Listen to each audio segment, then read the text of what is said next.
എവനൊക്കെയാടാ influencer എന്ന് വിളിക്കുന്നത്. ഇവന്റെ ഒരു വീഡിയോ കണ്ടു നോക്കുക, അപ്പൊ നിനക്ക് മനസ്സിലാവും.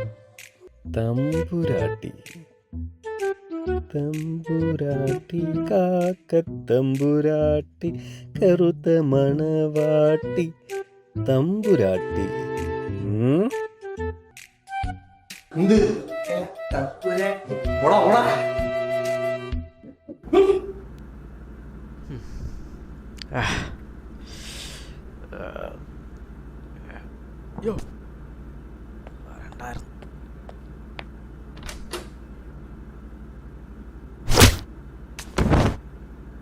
ഇത്രയും പബ്ലിക്കായിട്ട് എന്റെ ലൈവിൽ വന്ന് എന്റെ മുഖത്ത് നോക്കി തരുവോന്ന് ചോദിച്ച് വിലസി നടക്കുന്ന ഇവന്റെ ഒന്നും മോന്തായം തല്ലിപ്പൊളിക്കാൻ ആണായി പിറന്ന ആരും ഇല്ലേ?